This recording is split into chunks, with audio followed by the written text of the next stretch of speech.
Good morning class.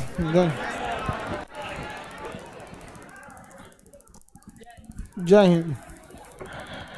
इतना ज़्यादा screen हो गया है ना कि HDMI खत्म हो गया।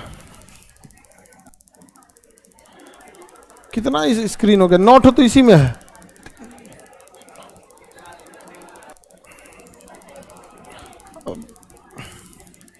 कौन सी हो गया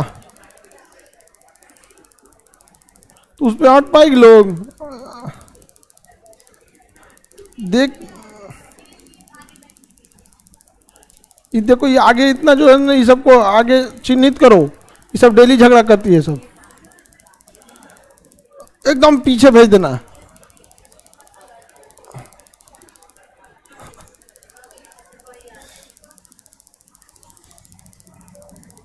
काहे झगड़ा कर देती है ऐसे लड़की सब।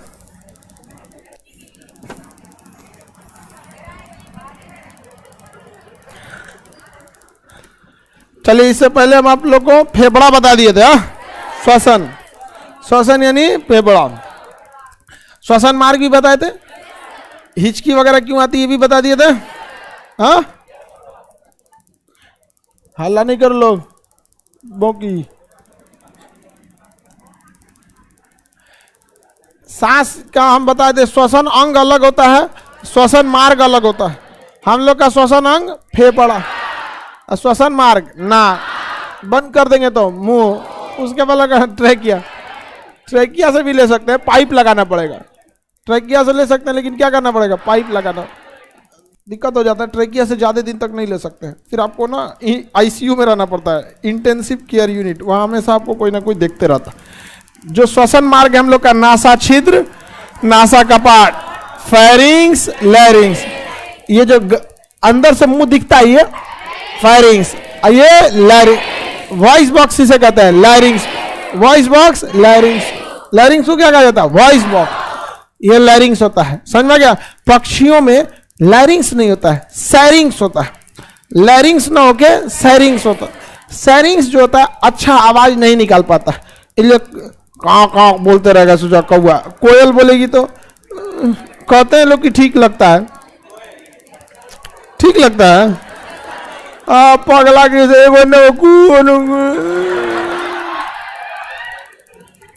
अब उसमें देखिए, आप अगर खाली बैठिएगा ना बहुत ज्यादा तो कोयल की आवाज अच्छी लगेगी, चांद में सुंदरता नजर में आएगा, उल्का पिंड में आपको किसी का चेहरा नजर आएगा। ये सब खालीपन की पहचान है, समझ में आ गया कि नहीं। 7 समुंदर पार जाने के लिए सोचिएगा, ये सब बताता है कि आप किस कदर खाली बैठे हैं।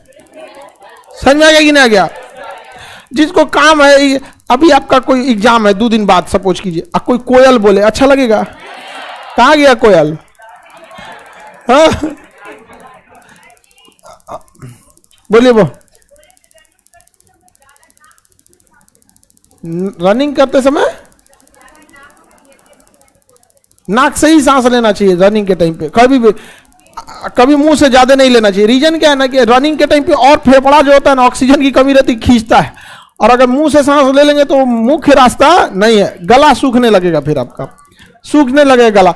ऐसे मुंह में ले बिना फिल्टर किए भेज दिया वहां पे। नाक में सारा सिस्टम लगा हुआ है, फिल्टर करके भेजता है, लिमिटेड मात्रा में भेजता है। अब मुंह से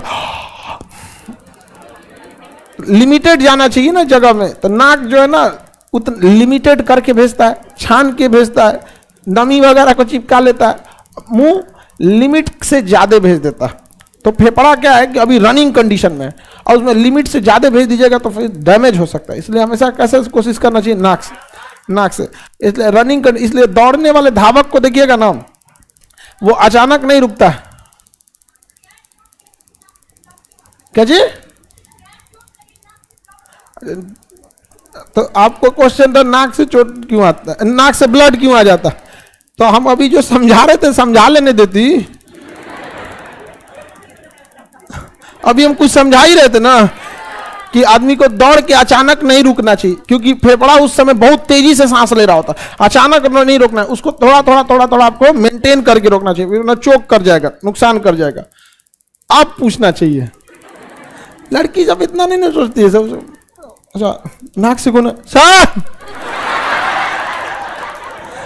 जब क्वेश्चन जब समझा दे तब बोला कीजिए, साउंड में किट किट किट किट कर रहा है। साउंड में क्या आवाज कर रहा है? तुम लोग साउंड नहीं देख रहे हो ठीक से। लड़का सबको दिक्कत हो जाता है तो बहुत अच्छा लगता है कि अटैक आ जाएगा हमको। उधर भी हो रहा है ऐसे। हाँ, तो यही सब खुदरा खुदरा पाप होता है। सताओ लड़का को, ये सब सही करो जल्दी। समझ में आ गया? टेंशन नहीं लो, सही हो जाएगा। यहाँ पे बवनी का क्वेश्चन है, नाक से खून क्यों? वो गर्मी के दिन में ही होता है, ठंडी में भी हो जाता है, तब डॉक्टर से दिखाइए आप। वो आपका डॉक्टर से तब आपको दिखाना पड़ेगा। वहां पे नसें पतली हो गई होंगी।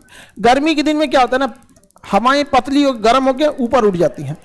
तो हवा जब यहाँ हवाओं की कमी हो जाएगी तो हमारे शरीर को हवा दबा के रखता है, और उस हवा को कैंसिल कौन करता है? अंदर का ब्लड प्रेशर। ये दोनों का बराबर होना जरूरी है। समझ में आ गया कि नहीं आ गया? अगर ब्लड प्रेशर कम पड़ गया तो हवा दाब देगी, और हवा का प्रेशर कम हो गया तो ब्लड दाब देगा। तो गर्मी के दिन में हवाओं का प्रेशर कम हो जाता है, क्योंकि हवाएं गर्म होकर ऊपर उठ जाती है, तो हमारे आसपास में हवाओं की क्या हो जाती है? कमी हो जाती है। और पीछे से ब्लड प्रेशर ढकेल देता है, बस यहाँ की नसें फट जाती है। क्या आने लगता है? ब्लड। तो नस कमजोर होगी तो ब्लड आने लगता होगा। यहाँ पे डॉक्टर से दिखाना पड़ेगा। अगर गर्मी के अलावे कहीं होता है तो नाक से ब्लड। समझ में आ रहा है कि नहीं? दूसरा, कई लोग नाक से खराटे लेते हैं। तो देखिए, नाक से सोने के समय खराटा नहीं लेता है सब। अरे हम काय को लेने जाएंगे खराटा? मेरे पापा लेते 2-3 बीघा तक सुनाई देता है, बहुत खतरनाक लेते हैं यहाँ पे। तो होता क्या है कि नाक की कुछ चीजें जो होती हैं, ट्रैक हल्का अगर मुड़ गया है, अपने ट्रैक पे नहीं है, तो जब तक हम जगे रहते हैं तो ब्रेन एडजस्ट करके भेज देता है हवा को, लेकिन जब हम सो जाते हैं तो ब्रेन एडजस्ट उसको नहीं करता, तो रास्ता थोड़ा टेढ़ा मेढ़ा रहता है, तो थोड़ा खराटे बजने लगते हैं वहाँ पे। तो कुछ ऑपरेशंस भी होते हैं, नहीं तो नॉर्मल सही भी होता है। लोगों को आदत लग जाता है इसे खराटे वगैरह लेने वाले। समझ में आ गया कि नहीं आ रहे? हाँ, अरे मुंह से सांस ले, वो सब आदमी का अपना प्रॉब्लम है। तुम्हें कहो को अपन अपन समस्या ले आके यहाँ फाउंडेशन में गिनवाएगा, मुंह से काहे सांस लेते हैं? कौन बोल दिया मोटा आदमी खराटा लेता है? अजीब वाला। खराटा को वसा से कोई मतलब ही नहीं है। मोटापा किसकी वजह से होती है? वसा के वजह से होती है। अब खराटा को जरूरी थोड़ी है कि आदमी मोटा ही ले, दुबला पतला भी आदमी ले सकता है खराटा, लेकिन ज्यादातर खराटा आदमी ही लेता है सब। हाँ, ज्यादा काम करता है, थक जाता है। ये भी वही है लग रहा है। हाँ, चलिए अब आगे ध्यान से समझते हैं। नाक का हम आपको मार्ग बता दिए थे, नासा छिद्र, नासा कपाट, और उसके बाद फेरिंग्स। ये हो गया आपका फेरिंग। फेरिंग्स के पास भोजन भी जाता है, फेरिंग्स के बाद हवा भी जाता है, इसलिए वहां स्पीड ब्रेकर की जरूरत है। जरूरत है कि नहीं है? वहां स्पीड को कम करना जरूरत है। ज्यादा स्पीड हो जाएगी दिक्कत है। तो ऊपर एक टॉन्सिल लटकते रहता है, ज्यादा क्या बौर लगा खाइएगा टॉन्सिल में फंस जाएगा। यहाँ पे रुक गया। टॉन्सिल कभी कभी बढ़ जाएगा ना, दर्द करने लगता है। तो नासा छिद्र, नासा कपाट, फेरिंग्स, फेरिंग्स के बाद लैरिंग्स, लैरिंग्स के बाद ट्रैकिया, लैरिंग्स के बाद ट्रैकिया। ट्रैकिया को हम सांस नली कहते हैं, ट्रैकिया। ट्रैकिया आगे जाके 2 भागों में बढ़ जाता है, जिसे हम ब्रोंकाई कहते हैं। क्या कहते हैं? ब्रोंकाई। ट्रैकिया कितने भाग में बढ़ता है? 2 भाग। इसे क्या कहेंगे? ब्रोंकाई। क्या कहेंगे? ब्रोंकाई। अब ब्रोंकाई किसके अंदर चला जाता है? फेफड़ा में। ब्रोंकाई किसके अंदर चला जाता है? फेफड़ा के अंदर होता है। समझ में आ रहा है कि नहीं आ रहा? जो वेंटिलेटर मशीन होता है, क्वेश्चन अगर कहेगा कहां पर इंप्लांट किया जाता है वेंटिलेटर मशीन को, तो ट्रैकिया में। इतना बड़ा स्टील का पाइप लेकर घुसा देता है अंदर, और फिर पाइप लगा देता है, एयर पाइप, फिर स्टील वाला उसको खींच के बाहर कर देता है, यहां तक पाइप डाल देता है, यहां तक वेंटिलेटर से पाइप डालता है। यहाँ पे जिंदा मतलब होश में आदमी नहीं रहता, उसको तो बेहोशी स्थिति में वेंटिलेटर लास्ट ऑप्शन होता है। वेंटिलेटर, उसको मैकेनिकल वेंटिलेटर भी बोला जाता है। पंप की तरह प्रेशर मारता है तो हवा जाता है, फिर वापस आता है। तो ये हो गया आपका, बोलिए तो ट्रैकिया। नासा छिद्र, नासा कपाट, फेरिंग्स, लैरिंग्स, ट्रैकिया। ट्रैकिया, कीड़े मकोड़े किससे सांस लेते हैं? ट्रैकिया। ट्रैकिया कितने भाग में? 2 भाग। किसमें? ब्रोंकाई। ये क्या होता है? ब्रोंकाई। क्या है? ब्रोंकाई। ब्रोंकाई फिर आगे जाके कई छोटे छोटे हिस्सों में बढ़ जाती है, जिसे हम लोग ब्रोंकियोलेस कहते हैं। क्या कहते हैं? ब्रोंकियोलेस। ब्रोंकाई छोटे छोटे टुकड़ों में बढ़ जाती है, इसे क्या कहेंगे? ब्रोंकियोलेस। ब्रोंकाई बढ़ गई, इसे क्या कहेंगे? ब्रोंकियोलेस। क्या कहेंगे? ब्रोंकियोलेस कहेंगे। इस ब्रोंकियोलेस के मुंह पर गोल गोल छल्ला बना होता है, जिसे एल्वियली कहते हैं। क्या कहेंगे? एल्वियल। हिंदी में इसे वायु कोष्ठक कहते हैं। क्या कहते हैं? वायु कोष्ठक। एलवीएली कहते हैं, यानी वायु कोष्ठक कहते हैं। क्या कहेंगे? वायु कोष्ठक या एलवीएली कहेंगे। हवा जो आता है वो इसी एलवीएली में आता है। किसमें आता है? एलवीएली। फेफड़े में पूरा फेफड़ा के अंदर गुच्छा ही भरा हुआ है, उसे हम क्या कहेंगे? एलवीएली कहेंगे। फेफड़े के अंदर क्या भरा होता है? गुच्छा।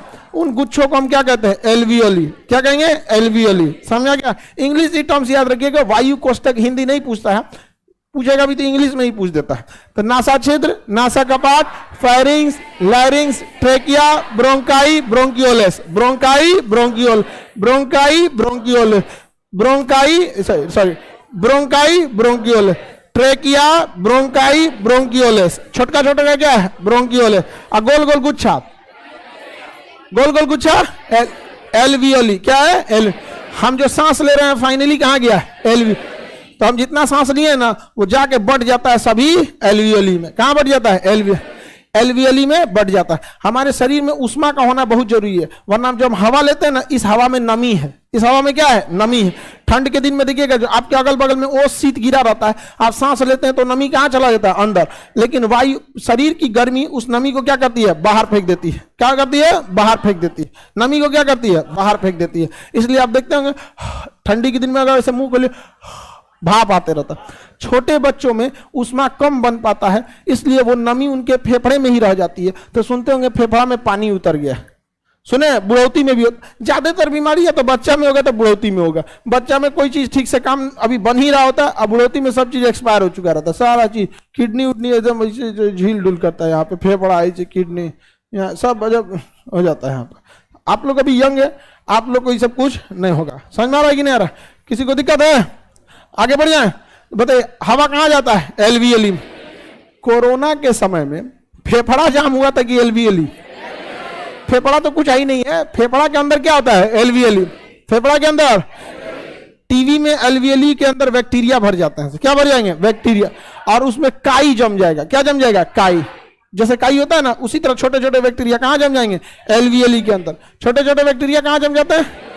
एलवीएली के अंदर जम जाते हैं टीवी के समय। अब वो ना फेफड़ा में जगह नहीं बच पाता है, सांस जाए कहाँ? एलवीएली भरने लगता है तो फेफड़ा ना प्रेशर मारता है, तो खांसेगा ना तो काई की तरह खिंचाएगा और ब्लड आ जाएगा। क्या आ जाएगा? ब्लड आएगा। तो पहले फिल्मों में देखते हैं टीवी बहुत खराब बीमारी होती थी। यहाँ पर बहुत सारे हमारे यहाँ के जिन्ना मर गया टीवी के चक्कर में। अरे वो जिन्ना फाउंडर ऑफ आतंकवादी, वो जिन्ना टीवी। ठीक है, कुदरत भी क्या अजीब चीज है। 1 साल पहले हो गया रहता। हाँ, कम से कम पाकिस्तान के रहने वाले 22 करोड़ लोग जिंदगी सुकून से तो जी सकते थे। आप जितना आप उन सब की जिंदगी देखिए, बड़ी तकलीफ होती है उन सब को। वहां इन्फ्लेशन इतना भयानक है कि भारत की जो मोटरसाइकिल 2010 में बंद हो गई है ना, CD 100, विक्टर, मोटरसाइकिल भारत में बंद हो गई, वहां वो 2 लाख में बिकता है।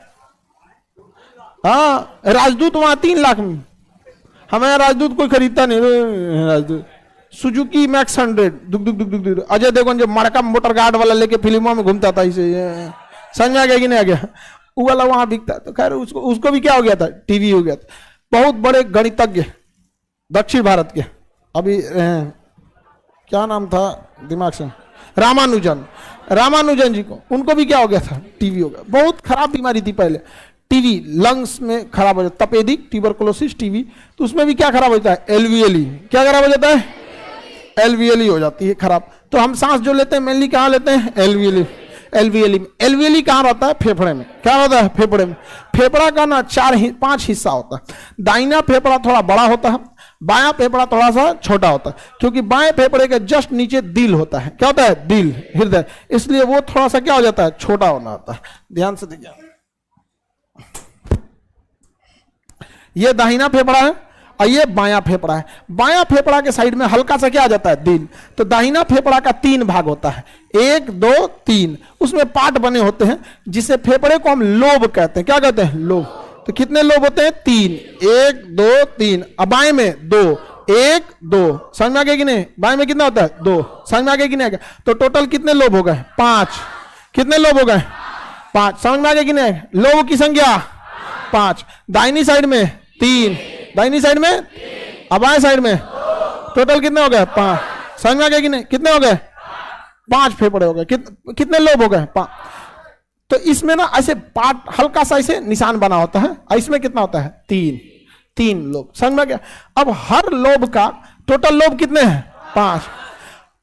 अब HRCT होता है, कौन सा? हाई रेजोल्यूशन सीटी से, HRCT कंप्यूटर टोमोग्राफी होता है ना, सीटी स्कैन का, तो हाई रेजोल्यूशन कंप्यूटर टोमोग्राफी था। HRCT कोरोना में ना HRCT करना पड़ता था। तो वो क्या करता था? हमारे फेफड़ों को देखता था। तो फेफड़ा के कितने हिस्से हो गए? 5। कितने हिस्से? 5 हिस्से। कितने हो गए? 5। और हर हिस्से को वो 5 नंबर देता था। अगर 5 में 5 है तो ठीक है, बेस्ट है आपका। क्या है? बेस्ट है हर हिस्से को। अगर इसमें कोरोना थोड़ा भी नहीं है तो इसको 5 में 5 दे दिया। इस हिस्से में कोरोना घुस थोड़ा आ गया है तो 5 में इसको 4 नंबर देगा। और इसमें पूरा भयंकर है कोरोना तो 5 में को 0 दे देगा। तो हर लोब को कितना नंबर देता था? 5 की रेटिंग दी जाती थी। टोटल कितने लोब हैं? 1 2 3 4 5, यानी टोटल आपको मैक्सिमम कितना मिल सकता है? मैक्सिमम कितना मिल सकता है? 25। तो 25 में देखा ये एकदम डन है, 5 में 5 दे दिया। इसमें देखा थोड़ा सा कोरोना है, 5 में 4। इसमें भयंकर कोरोना था, 0। इसमें उसी तरह देखा, टोटल काउंट किया तो पता चला 20, आपका दे दिया 20/25। क्या दे दिया? 20। ऐसा ऐसा करके टेक्निकल टर्म सुने थे कोरोना के टाइम पे। अभी तो आप लोग को दिमाग से उतर गया। टेक्निकल टाइम कोरोना में बड़ी भयानक थे, लोग डर गए थे। हम तो कितना वीडियो बनाए थे कोरोना में, भर भर के।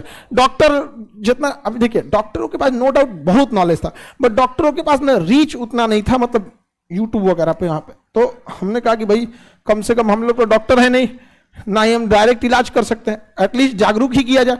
वरना कई लोगों को कोरोना में 20/25 दे देता था, लोग डर जाते थे, ये क्या हो गया, हमारा डर जाता। वो बस ये दिखाता था इन्फेक्शन कितना फैला है, ये नहीं दिखाता था कि आप खत्म हो जाएंगे या हो जाएंगे। कोरोना में बहुत सारे लोग डर के मर गए, और कुछ अफवाह फैलाने वाले। एक तो बूढ़ा आदमी से हमको बहुत तेज बहस हो गया था, कह रहा था कि इंजेक्शन लेंगे तो एक गड़बड़ बात है, कोरोना कुछ नहीं है, ये है वो है। और घींच के हम लेके चलते, कल हॉस्पिटल में चल, कोरोना वार्ड में तुमको रखते हैं, चल। यहाँ पे 2-4 आदमी को टंगवाए, मतलब 10 कदम उठवाए होंगे उसको, 10 कदम। बाप चिल्लाने लगा था, अरे अब हाथ जोड़ दिया। हम तो काय लिए नौटंकी कर रहे हैं, यहाँ कोरोना नहीं है। कितने डॉक्टर बेचारे मर गए लोग। एटलीस्ट तुम उनका सहयोग नहीं कर सकते हो तो किसी की मेहनत में पानी क्यों फेरते हो? आप लोग पढ़े लिखे हैं, कल को कोई कहे कि क्या फायदा पढ़ लिख के कोई राजा हुआ है, आपको कैसा लगेगा? खराब लगेगा। सोचिए डॉक्टरों पे क्या बीतता होगा बेचारे सब पे। उनकी फैमिली नहीं थी, जान जोखिम डाल के डॉक्टरों ने उसमें किया। और उस समय पहली बार कोरोना में पूरे देश को पुलिस ने कंट्रोल किया था, बहुत अच्छा काम किया था पुलिस वालों ने उस समय, पूरा कोरोना में देखा था। तो एक्चुअली पुलिस वालों ने अच्छा काम क्यों किया था? क्योंकि कोरोना में पुलिस वाले फ्री थे, उनके ऊपर प्रेशर, मतलब नेताओं का नहीं चलता था, बात उनकी इंसानियत की थी। तो ये दिखाता है कि किस तरह से नेता सब दाब के रखता है ऐसे किसी को। वरना ये सब पुलिस वाले बेचारे बदनाम हो जाते हैं सब ज्यादा, मतलब कुछ करते तो हैं सब गड़बड़, लेकिन जितना गड़बड़ में करते हो ज्यादा बदनाम हो जाते हैं सब। हर चीज में उन्हीं को फ्रंट पे आना पड़ता है। आगे चलते हैं, बताइए फेफड़े के हिस्से को क्या कहते हैं? हाँ, इधर कितने लोग हो गए? आगे बढ़े, इधर 2, कितने लोग हो गए? इधर वाला छोटा कौन होता है? हार्ट होता है। हार्ट होता है, थोड़ा सा छोटा बनाएंगे तभी ना हार्ट को जगह मिलेगा, दिल को धड़कने के लिए यहाँ पे, नहीं तो दिल ने धड़कना छोड़ दिया। समझ में आ गया कि नहीं आ गया? ये सब गाना वाना में होता है, लड़की सबको बेवकूफ बनाता है सब। जिस दिन से जुदा वो मुझसे हुए, दिल ने धड़कना छोड़ दिया, तो मर जो। जिसको ये सब खाली बेवकूफ बनाता है, लड़की सब बेवकूफ नहीं बनना, पुण्य धड़कना छोड़ दिया। जी कैसे रहा है तुम? अब ध्यान दीजिए, हम सांस लेते हैं तो फाइनली हवा कहाँ आता है? एल्वियली। फाइनली कहाँ आता है? एल्वियली। अब जब हम सांस छोड़ते हैं तो हवा कहाँ से निकलता है? एल्वियली से ही। आता कैसे? नासा छिद्र, नासा कपाट, pharynx, larynx, trachea, bronchi, bronchioles, alveoli. अब वापस भी जाता है, alveoli, bronchi, bronchioles, bronchi, trachea, larynx, pharynx, नासा कपाट, नासा छिद्र। याद रहेगा? दोबारा बोलिए, नासा छिद्र, नासा कपाट, pharynx, larynx, trachea, bronchi, bronchioles, alveoli. वापस आएगा, alveoli, bronchioles, bronchi, trachea, larynx, pharynx, नासा कपाट, नासा छिद्र। याद हो गया कि नहीं हो गया? Very good. लाइव वाले लोग एक एक अक्षर बस लिख दिया करो, हम समझ जाएंगे आप लोग को। समझ में आ रहा है कि नहीं आ रहा? तुम बताओ बौका, तुम्हें बगल में, हाँ बताओ तुम्हारा कौथा क्लास है? बताओ। तीसरा क्लास है? बताओ।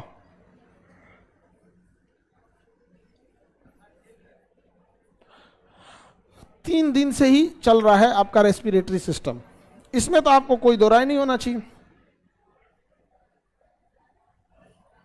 नहीं याद है तुमको? तुम सरेंडर करके बैठा था यहाँ का, हम तो तीसरा क्लास है, हमको थोड़े समझ में आएगा। हाँ, ये सबको कोरोना नहीं हुआ। अच्छा आदमी को हो गया, गधा कहीं का, पढ़ता नहीं है मन से। यहां बैठे हो तो कम से कम 100% यहां का तो समर्पित रखो लोग। अभी सब मन से पढ़ रहा है, लड़का लड़की सब। कभी अपने से पूछ देंगे यहाँ पे।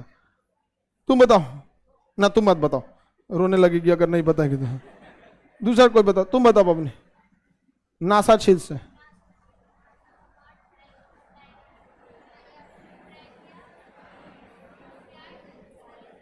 गुड, याद है आप सब लोगों को?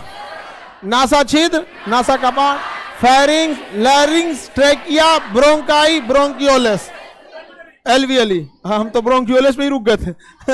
एलवीएली समझा क्या? ब्रोंकियोलिस तो कैसे रुक सकते? फाइनल जाएंगे ना एलवीएली। अब वापस alveoli, bronchioles, bronchi, trachea, larynx, pharynx, नासा कपाट, नासा छिद्र। समझ में गया? अब ध्यान दीजिए, इस फेफड़े थोड़ा सा बड़ा छोटा बन गया क्या? समझ जाइएगा आप लोग, उल्टा बन गया, ये बड़ा हो गया, ये छोटा हो गया। समझ, इस फेफड़े के नीचे एक बड़ी सी मांस का हिस्सा होता है जिसे हम लोग डायफ्राम कहते हैं। क्या कहते हैं? डायफ्राम। फेफड़ा के नीचे बड़ा सा मांस का लोथड़ा होता है जिसे क्या कहते हैं? डायफ्राम। डायफ्राम कहते हैं। यह डायफ्राम बहुत जरूरी है। यह डायफ्राम जब नीचे जाता है तो ऑटोमेटिक सांस खींचा जाता है। ऑटोमेटिक सांस क्या हो जाता है? खींचा जाता है। और ये डायफ्राम जब ऊपर आता है तो ऑटोमेटिक सांस बाहर चला जाता है। तो सांस लेने और छोड़ने में फेफड़ा बस जगह प्रदान करता है, जबकि सांस छोड़ना और लेना किसका काम है? डायफ्राम जब संकुचित होकर सिकुड़ेगा तो सांस अंदर आएगा, और डायफ्राम फैल के जब ऊपर उठेगा सांस बाहर जाएगा। इसलिए जब भी इंसान कोई सोया रहेगा तो उसके पेट के पास देखिएगा ऐसे धक धक होगा, यहाँ पे पेटवा के पास। छोटका लड़का सबको देखिएगा, पेट के जस्ट ऊपरी भाग में वो क्या, किस चीज का मोशन दिखा रहा है? डायफ्राम। डायफ्राम फूलेगा सांस बाहर, डायफ्राम पचकेगा सांस अंदर, डायफ्राम फूलेगा, डायफ्राम पचकेगा। समझ में गया? किसी को इधर मार दीजिएगा ना, देहात में इसको पंजरी बोलता है। आप लोग क्या क्या बोलता है? अरे यहां पे अगर किसी को मार दीजिएगा ना ये एरिया में, तो यहां अगर बढ़िया से मार दिए तो सीधा चोट किस पे लगेगा? डायफ्राम पे। और डायफ्राम 2 मिनट के लिए छोड़ देगा आपको, कुछ देर के लिए डायफ्राम कामे करना छोड़ देगा, सांसें अटक जाएगा, एकदम ऐठा आ जाएगा आदमी यहाँ पे। समझ में आ गया कि नहीं? यहाँ पे अगर किसी को मार दिए तो यहाँ पे तो पेट है जो खाना पचाने का काम करता है, लीवर, उसको क्या दिक्कत है? पचाओ ना। लेकिन मेन चोट किस पे लग जाता है? डायफ्राम। और लग गया डायफ्राम पे तो सांसें नहीं ले पाएंगे आप, एकदम सांस अटक जाएगा। कभी कभी एक्सीडेंट वगैरह में क्या होता है ना, चोट लगता है और डायफ्राम परमानेंटली डैमेज कर जाता है, और डायफ्राम डैमेज कर गया तो छटपटाएगा आधा घंटा 10 मिनट, मर जाएगा। तो लोग कहते हैं कि एक्सीडेंट हुआ, ना कटा ना फूटा, शरीर एकदम ठीक ठाक था, मर गया, होनी को यही मंजूर था, डायफ्राम टूट गया उसका। इसीलिए गाड़ी जब चलाइएगा तो सीट बेल्ट लगाने के लिए कहता है, गाड़ी में सीट बेल्ट के लिए। इंडिया में क्या है कि कोई भी जो गाड़ियां होती हैं उसमें अगला सीट बेल्ट मैंडेटरी कर दिया गया है कि गाड़ी दाहिने जा रही है कि बाएं पता नहीं चल रहा है। अरे इधर ही हम ड्राइवर को बैठाते हैं, हाँ इधर ही लगा देते हैं, इधर ही लगा देते हैं, इधर जा रही है ऐसे निशान मार देते हैं। तो यहां पे ना सीट बेल्ट लगा लिया जाता है। तो अगर आप ड्राइवर सीट बेल्ट नहीं लगाएगा ना तो टिक टिक टिक टिक गाड़ियां बोलेगा, और ड्राइवर के बगल वाला नहीं लगाएगा तो वो भी बोलेगा। तो मजबूरी बन जाती है, अगला दोनों को लगाना पड़ जाता है, तो वो दोनों सेफ हो जाते हैं। सीट बेल्ट की खासियत क्या होती है? आराम से, जो लोग नहीं लगाए हैं उन लोग के लिए कोई बहुत बड़ा रॉकेट साइंस नहीं होता है। यहाँ पे एक हुक होता है सीट बेल्ट, उसको चुपचाप यहाँ ले आके अपने सामने से यहाँ एक हुक होता है उसमें खोस लिया जाता है, सीट बेल्ट लग गया। सीट बेल्ट की खासियत है कि उसको आराम से खींचिएगा, खिंचाएगा, और जहां झटका दीजिएगा लॉक हो जाएगा। तो एक्सीडेंट के समय आदमी गाड़ी चला रहा होता है 100 की स्पीड में, अचानक स्पीड झटका पड़ता है तो आदमी आगे ना फेंका, तो सीट बेल्ट क्या करता है, रोक लेता है। आप आगे जाइए नहीं कीजिएगा, रोक लेगा। वरना गाड़ी ड्राइवर चला रहा है इसे और सीट बेल्ट नहीं पड़ेगा, धड़ाक से इसका स्टीयरिंग जो होता है ना, स्टीयरिंग, ये चेस्ट जाके सीधे स्टीयरिंग पे लगा, धड़ाक से उसका डायफ्राम टूट जाएगा, चुपचाप स्टीयरिंग पे मर जाएगा वहाँ, बहुत बुरा होता है। तो ये उसके लिए। अब बगल वाले के लिए भी जरूरी है, वरना बगल वाले के आगे डैशबोर्ड होता है जिसमें कुछ कुछ सामान रखता है आदमी, और जहां एक्सीडेंट होगा तो नीचे बैठा रहा, धाम से जाके वो भी लड़ जाएगा। पीछे वाले सीट वाले पे भी सीट बेल्ट जरूरी है, लेकिन अगर उसको नहीं लगाइएगा तो टिक टिक टिक टिक नहीं बोलता है, तो अक्सर आदमी छोड़ देता है। टाटा कंपनी के पूर्व सीईओ और सावजी पालोजी के कंपनी के साइरस मिस्त्री, उनकी गाड़ी BMW, इतनी सेफ गाड़ी, लेकिन वो पीछे बैठे थे और उनकी कोई मतलब चला रहे थे, फैमिली वाले ही थे लोग, उनकी शायद वाइफ ही चला रही थी, कौन चला रहे थे, ड्राइव कर रहे थे। तो जो दो आगे लोग बैठे थे बच गए, और ये जो थे साइरस मिस्त्री पीछे बैठे, सीट बेल्ट नहीं लगाए थे। अचानक गाड़ी डिवाइडर से लड़ी, लगभग 100-120 की स्पीड में ना, धड़ाम से गाड़ी लगी। ड्राइवर तो बच गया, सीट बेल्ट रोक दिया, बगल वाला बच गया सीट बेल्ट, अभी पीछे बैठे थे, पीछे से निकल के शीशा के आगे जाके लड़े थे, यहाँ पे धड़ाम से डेथ हो गई। 70,000 करोड़ कंपनी की वो उनकी संपत्ति थी, 70,000 करोड़। तो छोटी सी मिस्टेक की वजह से डायफ्राम ही टूट गया। अब वहां पे डॉक्टर बताए होंगे कि मेन डायफ्राम टूटा था या क्या, तो बट सीट बेल्ट बहुत ज्यादा जरूरी है, पीछे भी बहुत ज्यादा जरूरी है। समझ में आ रहा है कि नहीं? आ गया? सोखा बोलता है कि अरे वो जा सोखा लोगी तो नॉर्मल चीज झाड़ सकते हैं, डायफ्राम टूट गया तो ये लोग झाड़ पाएंगे? बताओ, करा डायफ्राम टूटने पे सोखा झाड़ देते हैं। करा मोटरसाइकिल पे कौन सा सीट बेल्ट होता है? मोटरसाइकिल तमीज से चलाइएगा, आपको सीट बेल्ट की जरूरत नहीं पड़ेगी। मोटरसाइकिल टू व्हीलर हो, वो 60-70 की स्पीड के लिए बना है आपको। अब उसका इंजन पावरफुल दिया है, आपको मिसयूज मत किया कीजिए, वहां पे आराम से 60-70 चलिए। बाइक 60-70 की स्पीड में आपके कंट्रोल में रहती है। समझ में आ गया कि नहीं? आप कंट्रोल कर सकते हैं एक टाइम के अंदर में यहाँ पे, लेकिन नहीं उड़ेंगे हम। अरे भैया आपको और शौक है तो 100 चलाना है तो 4 व्हीलर ले लीजिए, नहीं ले लेना है। एक गटे टूट गया, क्या करो?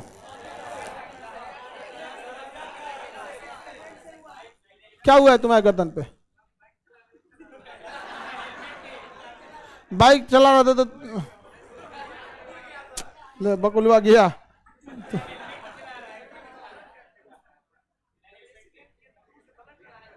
मुंह से ब्लड निकल गया, चोट लग गया होगा। कहाँ चोट लगा था? मेन दरभंगा NH पे। तो तू मोटरसाइकिल से क्या करने गया था उधर? तो बस हेलमेट पहना था?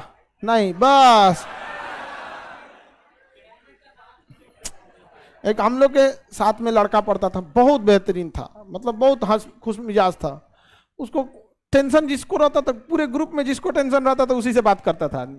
टेंशन है दूर करता है, छोड़ो यार जिंदगी चलती है, आधा काट लिया आदमी, आधा और कट जाएगा, क्या टेंशन लेता है। बहुत खुश मिजाज था। उस बुलेट चला रहा था, बुलेट चला के जा रहा था, तो मेन रोड पे जब एंट्री किया, गांव की सड़क से मेन रोड पे एंट्री किया बुलेट से, तो उधर एक तेज से कोई गाड़ी आ रही थी, मार दी इसको। ये हेलमेट पहना नहीं था, इसी के गाड़ी से बुलेट पे लगा इतना भयानक कि टोटी में से जो पानी गिरता है ना, उस तरह से उससे नाक से ब्लड गिर रहा था। 10-15 मिनट में बेचारा का डेथ हो गया, केवल उसने मतलब हेलमेट नहीं पहना। तो हेलमेट पहनो बाबू, नहीं तो फिर दुर्दशा होगा। बहुत जान बचा देता है बाइक वगैरह। और ये सब मेन ऑर्गन बच जाना चाहिए। डायफ्राम समझ में आ गया कि नहीं? सांस अगर डायफ्राम गया तो खत्म का, कुछ नहीं हो सकता। लेकिन जो गर्भवती महिलाएं होती हैं, उनका डायफ्राम कैसे नीचे जाइए नहीं सकता, तो यूट्रस में लड़का भर जाता है, वहां पे डायफ्राम को नीचे हो जाने का जगह ही खत्म हो जाता है। तब गर्भवती महिलाओं में पसली जो होता है, सांस लेने वाली पसली, ये फूलती है, पचकती है, हल्का सा फूल पचक के। तो गर्भवती महिलाओं में रिप्स क्या काम करता है?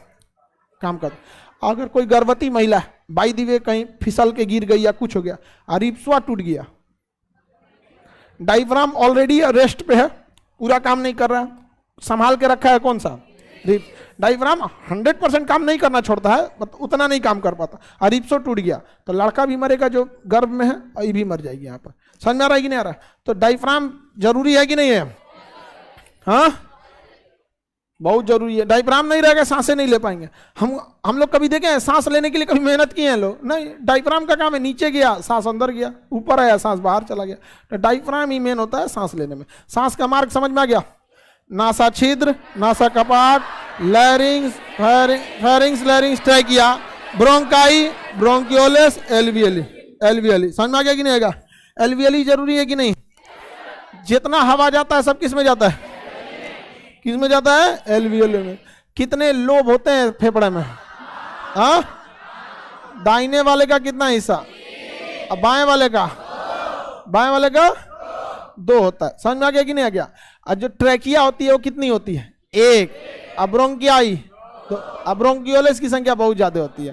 ट्रैकिया अगर पचक गया, सपोज कीजिए कि आप सोए हैं और कोई आपका इसे गर्दन दबाया या कैसे भी ऐसे गर्दन दबाया और ट्रैकिया पचक गया, और पचकले रह गया, तो ट्रैकिया पचकले रह गया तो दिक्कत है ना जी।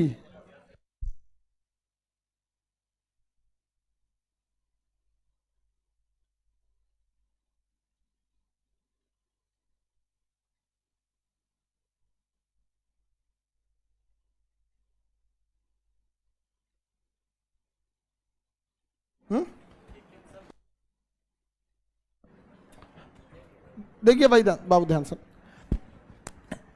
ट्रैकिया को पचक गया तो दिक्कत हो जाएगा कि नहीं हो जाएगा? पचक जाएगा तो दिक्कत होगा। तो इसे पचके ना, इसलिए यहां पर एक नरम हड्डी जिसे आप कार्टिलेज कहते हैं, हाइलिन कार्टिलेज से घिरा होता है। किससे घिरा होता है? हाइलिन कार्टिलेज से। किस कार्टिलेज से? हाइलिन का। अब आप उसको दबाइएगा तो स्प्रिंग का काम करेगा। क्या काम करेगा? स्प्रिंग का।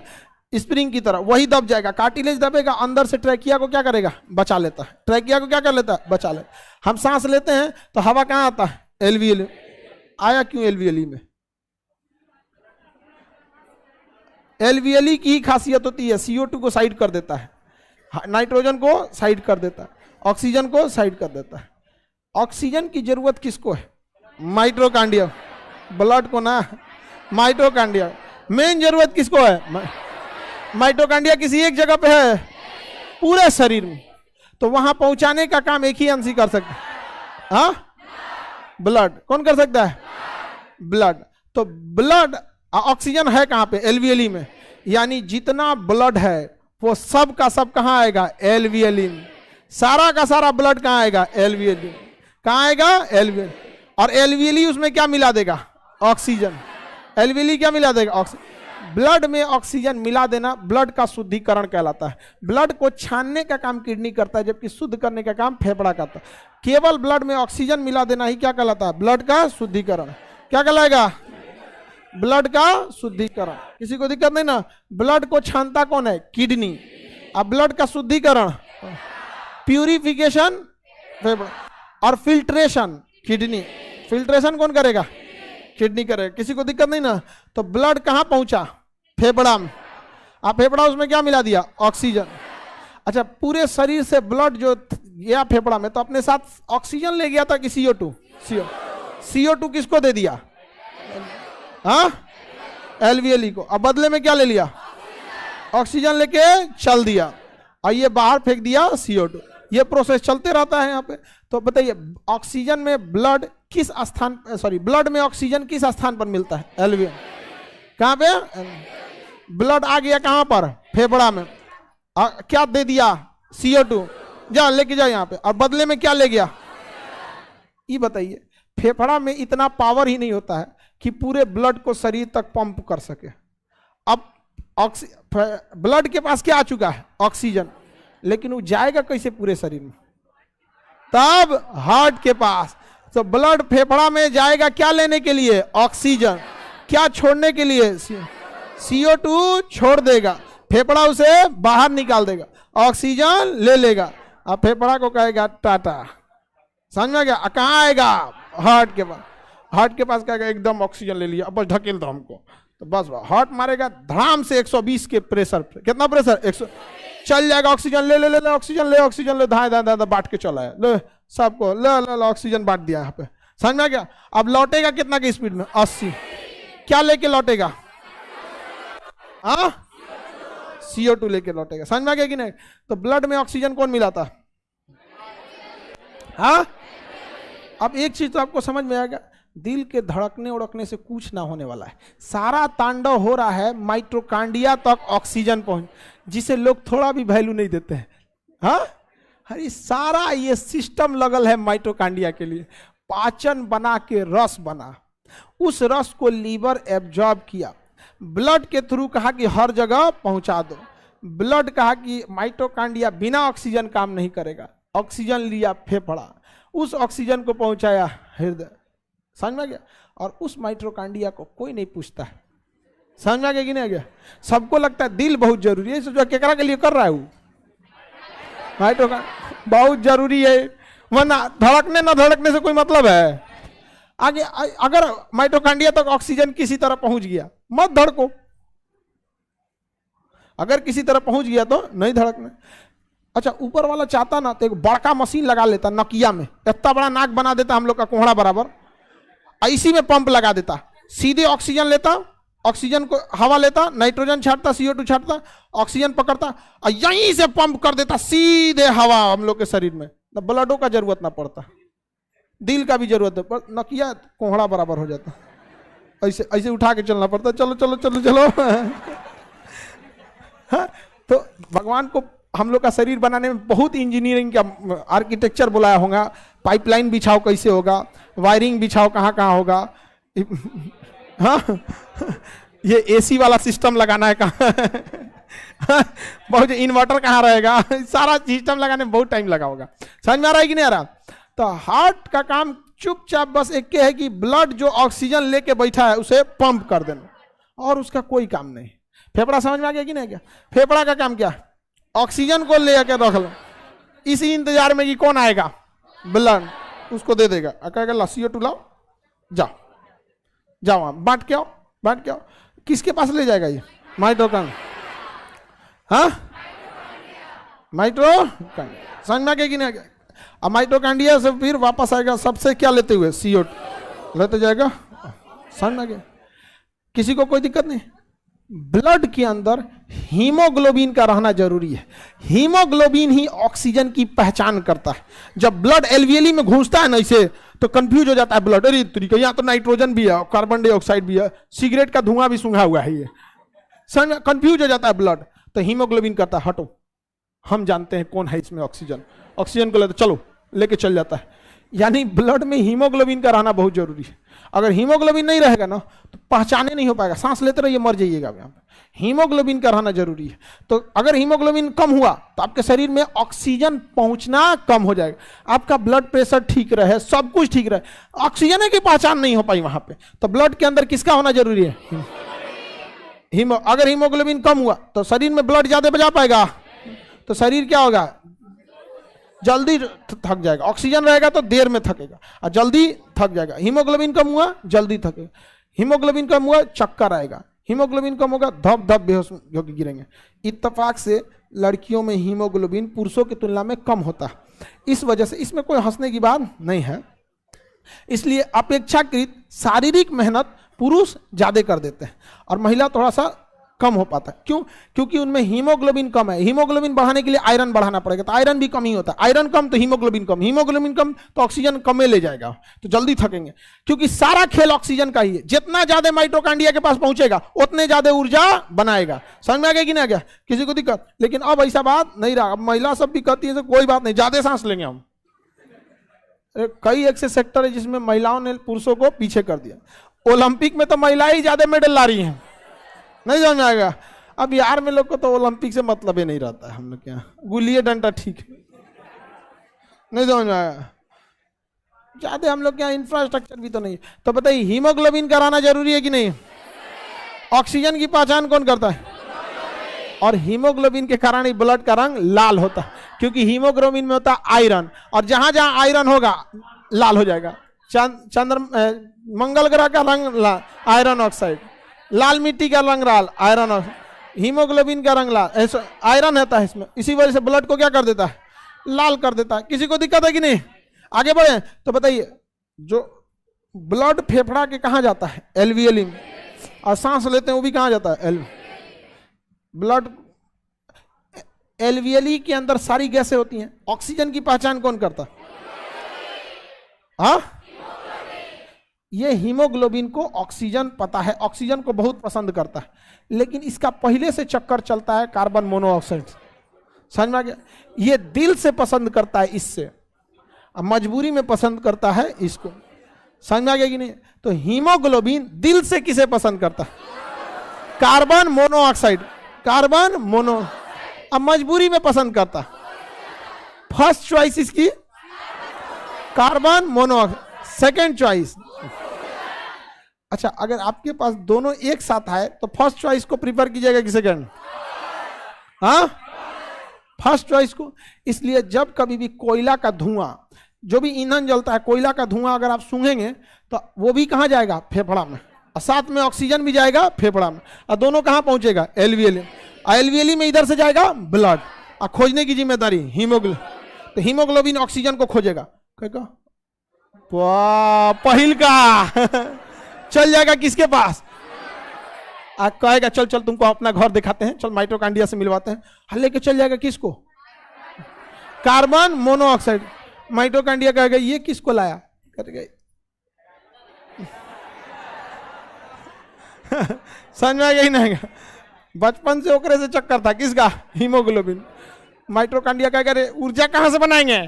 कहा कि बाहर में जाओ तुम, ऊर्जा ऊर्जा मत बनाओ। नाक से क्या आ रहा है? Carbon monoxide. और वही फेफड़ा, हीमोग्लोबिन, ऑक्सीजन भी जा रहा है, लेकिन हीमोग्लोबिन ज्यादा पसंद किसको करता है? अब पूरे शरीर में क्या बांट देगा? कार्बन।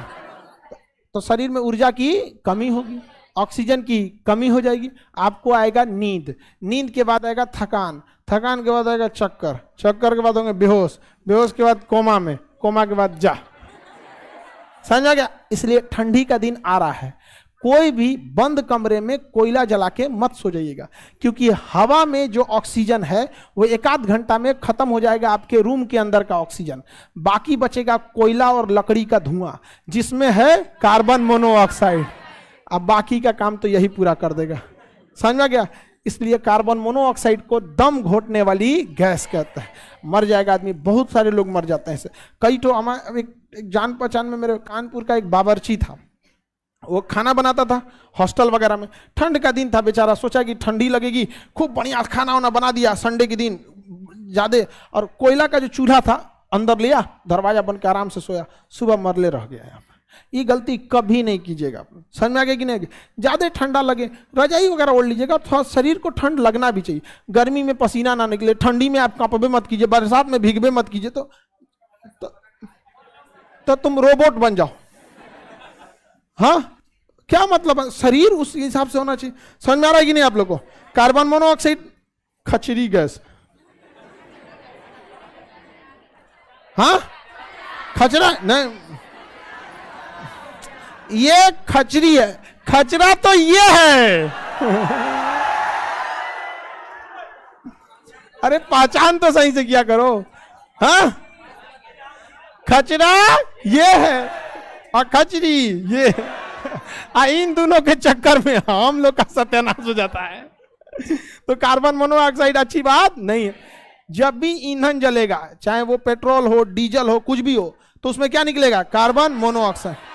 इसलिए उसमें कैटालिटिक कन्वर्टर होता है, वो कार्बन मोनोऑक्साइड को कार्बन डाइऑक्साइड में बदल देता है, ताकि आदमी जिंदा रहे। समझ में आ रहा है कि नहीं आ रहा है? किसी को कोई दिक्कत नहीं? फेफड़ा समझ में आ गया कैसे कैसे सांस लेता है? अब आगे का क्लास कल समझा देंगे।